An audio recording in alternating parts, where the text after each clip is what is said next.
बोलो अम्बे मात की जय, सिंहवाज मैया की जय, अटल छत्र की जय, सांचे दरबार की जय। श्रीमद् देवी भागवत पुराण में अगला प्रसंग है सत्यव्रत ब्राह्मण की कथा। सुने और श्रवण लाभ लिवे। अम्बे मात की जय, जय माता अम्बे, जय जगदम्बे, जय माता अम्बे, जय जगदम्बे, जय माता अम्बे, जय जगदम्बे, जय माता अम्बे, जय जगदम्बे, जय माता अम्बे, जय जगदम्बे, जय माता अम्बे, जय जगदम्बे, जय माता अम्बे, जय जगदम्बे, जय माता अम्बे, जय जगदम्बे। श्रीमद् देवी भागवत पुराण की जय। सत्यव्रत ब्राह्मण की कथा। जन्मेजय ने पूछा, यह दुष्श्रेष्ठ ब्राह्मण सत्यव्रत कौन था? भगवती इतने से कैसे प्रसन्न हो गई? मुने, मन को मुक्त करने वाली यह कथा विस्तार पूर्वक कहने की कृपा कीजिए। सूत जी कहते हैं, इस प्रकार राजा जन्मेजय के पूछने पर सत्यवती नंदन व्यास जी परम उदार चरित्र एवं मधुर वचन कहने लगे। व्यास जी ने कहा, राजन, यह पुराण संबंधी पावन कथा में कहता हूँ, सुनो। एक समय की बात है, मैं पवित्र तीर्थों में भ्रमण करता हुआ पूर्ण भूमि नैमिषारण्य में पहुँच गया। वहाँ बहुत से मुनि विराजमान थे। उस समय उन ब्राह्मणों के समाज में कथा आरंभ हो रही थी। जमदग्नि जी के सामने बैठकर मुनियों से इस प्रकार पूछा। जमदग्नि बोले, मुनियों, किसकी उपासना करनी चाहिए? कौन देवता भी फल प्रदान कर सकते हैं? बोलो अम्बे मात की जय। इस प्रकार मुनिवर जमदग्नि के पूछने पर लोमस जी ने कहा, जमदग्नि, तुमने यह जो प्रश्न किया है इस विषय में अब मैं कहता हूँ, सुनो। सभी कल्याणकामी पुरुषों को चाहिए कि वे महाशक्ति की उपासना करें। उपासना करने पर वे तुरंत वर देने में तत्पर हो जाती हैं। मुनिवरों, एक परम पावन कथा कहता हूँ, सुनो। कैसे एक अक्षर के उच्चारण करने से ही ब्राह्मण ने मोक्ष प्राप्त कर लिया था। कौशल देश में देवदत्त नाम से विख्यात कोई एक ब्राह्मण रहता था। पुत्र प्राप्ति के लिए उसने सविधि पुत्रेष्टि यज्ञ आरंभ किया। कुछ समय व्यतीत हो जाने पर देवदत्त की सुंदरी पतिव्रता स्त्री ने गर्भ धारण किया। ब्राह्मण पत्नी का नाम रोहिणी था, नक्षत्र रोहिणी था। उसी से मुहूर्त में उस रोहिणी नामक भार्या ने पुत्र प्रसव किया। उन्होंने अपने उस पुत्र का नाम उद्दत्त रखा। वेदाध्ययन की विधि उपस्थित होने पर गुरुजी उद्दत्त को पढ़ाने लगे, किंतु उद्दत्त ने एक शब्द भी उच्चारण नहीं किया। वह मूर्ख की भांति चुपचाप बैठा रहा। पिता ने उसे बहुत तेरे ढंग से पढ़ाया, किंतु उस मूर्ख की बुद्धि ठीक रास्ते पर नहीं आई। वह मूर्ख के समान पड़ा रहा। फिर तो पिता देवदत्त चिंता में के समुद्र में डूबने लगे। तपस्वी तथा इतर जन थे, उन सब में इस बात का प्रचार हो गया कि उद्दत्त मूर्ख है। जब सारी जनता, पिता, माता और बंधु बांधव सभी उद्दत्त की निंदा करने लगे, तब उस ब्राह्मण के मन में वैराग उत्पन्न हो गया। वह वन में जाने लगा। गंगा के तट पर एक पवित्र स्थान था। वही सुंदर कुटी बनाकर वहाँ पर सुंदर कुटी बनाकर वह जंगल के कंदमूल खाकर ही जीवन व्यतीत करने लगा। वहाँ मन और इंद्रियों पर संयम रखते हुए वह कहने लगा, उत्तम नियम यह बना लिया, अब कभी भी झूठ नहीं बोलूंगा। यूं उस श्रम आश्रम पर ब्रह्मचर्य पूर्वक उसका समय व्यतीत होने लगा। लोमस ऋषि कहते हैं, वह ब्राह्मण उद्दत्त न वेदाध्ययन जानता था और न जब ही देवताओं का ध्यान और आराधन कैसे होता है इसका उसे कुछ भी पता नहीं था। यूं उस पूर्ण सलिला गंगा के तट पर 14 वर्ष व्यतीत हो गए। ना कोई आराधना की, ना तप किया और ना किसी मंत्र की जानकारी प्राप्त की। उस वन में रहकर उतत्थ ने केवल समय ही व्यतीत किया और उतत्थ मुनि सत्य बोलने का व्रत पालन करते थे। यह बात सब लोग जान गए कि सारी जनता में उनका यश फैल गया कि वे सत्य व्रत है। कभी भी इनके मुख से मिथ्या वाणी नहीं निकलती। एक समय की बात है, एक महान मूर्ख जंगली आदमी शिकार खेलते हुए वहां आ पहुंचा। उस धनुर्धारी राज के बाण से एक सुअर बिंद गया था। अत्यंत भयभीत होकर भागता हुआ सुअर बड़ी शीघ्रता से उतत्थ मुनि के पास पहुंचा। उस दीनहीन पशु पर उतत्थ मुनि की दृष्टि पड़ गई। रुधिर से भीगे शरीर वाला वह सुअर मुनि के सामने से ही दौड़ा जा रहा था। दया के उद्रेक से उतत्थ मुनि कांप उठे। फिर तो उनके मुख से सारस्वत बीज ए का उच्चारण हो गया।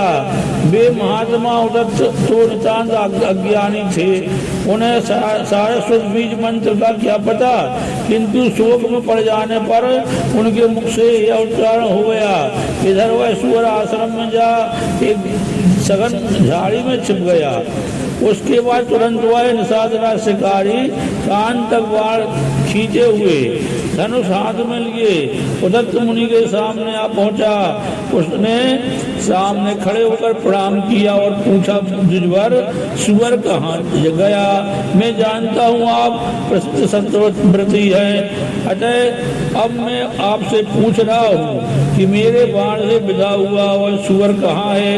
इस प्रकार उस व्याध के पूछने पर महाभाग उतत्थ मुनि के मन में भांति भांति के विचार उठने लगे।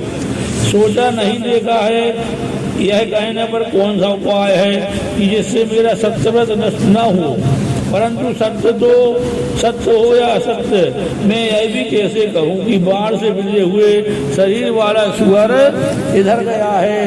वह क्षुधातुर व्याध तो पूछ ही रहा है, उसे देखकर मार ही डालेगा। इस धर्म संकट में पड़कर उतत्थ सोचते रहे, परंतु किसी निर्णय पर नहीं पहुंच सके। जब उतत्थ ने बाढ़ से छिदे हुए दयापात सुअर को देखा, तब उनके मुंह से अनायास ये शब्द निकल पड़ा, ये भगवती का वाग बीज मंत्र है। अतः उसे सुनकर भगवती प्रसन्न हो गई और उन्होंने उतत्थ को अलभ्य विद्या प्रदान कर दी। भगवती के वाग बीज मंत्र का उच्चारण हो जाने से मुनि को संपूर्ण विद्या स्फुरित हो गई। उतत्थ मुनि एक महान कवि बन गए। अब उन्हें धनुष बाण लेकर सामने खड़े व्याध से यह एक श्लोक कहा। व्याध देखने वाली जो आंख है बोलती नहीं और जो वाणी बोलती है उसे देखा नहीं। फिर तुम अपना कार्य साधने की धुन में लगे हुए क्यों बार बार पूछ रहे हो? मुनिवर उतत्थ के योग कहने पर वह पशुघाती व्याध चला गया। अब वे ही उतत्थ एक दूसरे वाल्मीकि की भांति प्रकांड विद्वान हो गए। सारे भूमंडल में सत्यव्रत नाम से उनकी प्रसिद्धि हो गई। तदंतर सारस्वत बीज मंत्र एक का उन्होंने विधिवत जाप किया। जिन पिता ने उतत्थ को त्याग दिया था वे आश्रम पर गए और बड़े आदर के साथ मुनि उतत्थ को घर लौटा लाए। अत्यो राजन, उन आदि शक्ति भगवती जगदम्बिका की उपासना करनी चाहिए। व्यास जी कहते हैं, राजन नैमिषारण्य क्षेत्र में मुनि मंडली बैठी थी।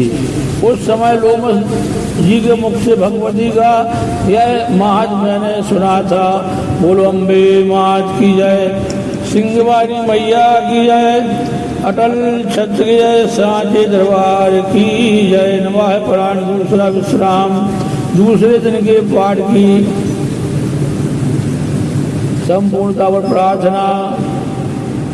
आदि प्रगति वृद्धाचरी कल्याण स्वरूपा सकल कामनाओं तथा सभी रिद्धि सिद्धियों को प्रदान करने वाली हे मात, मेरा आपको कोटि कोटि प्रणाम।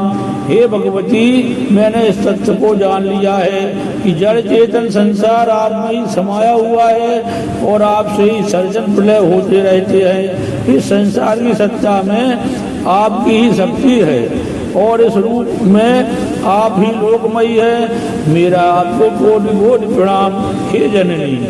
आप ही संसार का भरण पोषण करती हैं। आप ही आपकी शक्ति से ही सूर्य चंद्र आदि चमकते और संसार को प्रकाश विस्मा प्रदान करते हैं। इन सब में आप ही अदृश्य रूप में विराजमान है। मेरा आपको कोटि कोटि प्रणाम हे माँ।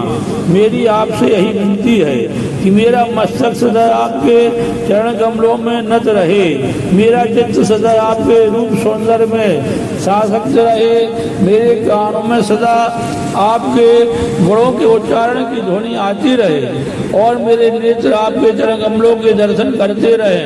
हे माँ, मेरा आपको कोटि कोटि प्रणाम हे जगदम्बे। आपके बिना इस संसार की कोई सत्ता ही नहीं।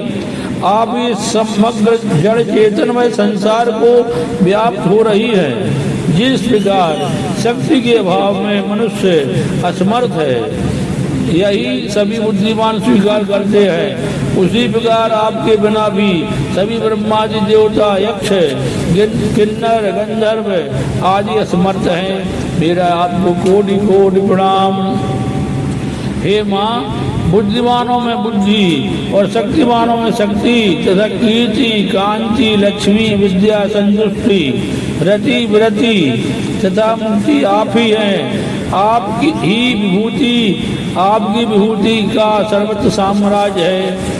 मेरा आपको कोटि कोटि प्रणाम। भगवती, आप प्राणियों के मोक्ष साधन रूपी कल्याण के लिए विश्व की सृष्टि करती हो। वस्तुतः जिस प्रकार समुद्र की अनंत लहरें उसकी अनंतता को प्रकट करती है, उसी प्रकार विधि रूपा सृष्टि भी आपकी शक्ति का अणु प्रदर्शन मात्र ही है। मेरा आपको कोटि कोटि प्रणाम हे विद्या स्वरूपा देवी, हे कल्याण कारिणी, हे सकल अभीष्ट प्रदान करने वाली माँ। मैं आपके चरणों में नतमस्तक होकर आपसे ज्ञान के प्रकाश की याचना करता हूँ। माँ, मेरा आपको कोटि कोटि प्रणाम। बोलो अम्बे माँ की जय, सिंहवानी मैया की जय, अटल छत्र की जय, सांची दरबार की जय। जय माता अम्बे, जय जगदम्बे, जय माता अम्बे, जय जगदम्बे, जय माता अम्बे, जय जगदम्बे, जय माता अम्बे, जय जगदम्बे, जय माता अम्बे, जय जगदम्बे, जय माता अम्बे, जय जगदम्बे, जय माता अम्बे, जय जगदम्बे। जय अम्बे गौरी मैया, जय अम्बे गौरी मैया, मैया जय मंगल करने, जय आनंद करने, तुमको निर्जंध्या बधाई ब्रह्मा सती। जय अम्बे गौरी मैया, महासिंदूर विराजत भगवत गौरी गोज्वल से नैना चंद्र बदनी को। जय अम्बे गौरी मैया, कनक समान कलेवर रंगम राजे, रंग पुष्प वनमाला कंदन पुष्पाजे। जय अम्बे गौरी मैया की हरवान रायल खंग पधारी, स्वर्ण भुजन से वर्धन के दुखाई। जय अम्बे गौरी मैया, चौसठ योगर मंगल गावन नृत्य करके भैरो बाजर तालम गंगा डमरू गरो। जय अम्बे गौरी मैया, कानन कुंडल शोध नागा से मोती गोटे चंद वागराज। जय अम्बे गौरी मैया, सुम्न सुम्न दारे महिता स्वर्गाती, झोंबलो चन्नयना निश्चित मधुमाती। जय अम्बे गौरी मैया, चंड मुंड जो मारे सोलज बीज हरे, मज बेटम संहारे सर्वहेंगल। जय अम्बे गौरी मैया, ब्रह्माणी रुद्राणी तुम कमलारानी, आगम अम्बानी तुम सुपरानी। जय अम्बे गौरी मैया, अम्बे जी की नित्य आरती जो कोई जन गावे, कहत शिवानंद स्वामी कहत हरिहर स्वामी, मन वांछित फल पावे। जय अम्बे गौरी मैया, जय अम्बे गौरी मैया, अम्बे मैया की जय, आदि शक्ति जगदम्बा महारानी की जय, अम्बे मात की जय, सिंहवानी मैया की जय, अटल छत्र की जय, सांचे दरबार की जय। भक्तिहीनं क्रियाहीनं ज्ञानहीनं सुरेश्वरी यद्बुद्धं मया जो परपूर्णतदस्तमे यदक्षरपदवस्तुमात्राहीनं तु यद्भवेत् तत्सर्वसंतां च प्रसीद परमेश्वरी श्री जगदम्बार्पणमस्तु।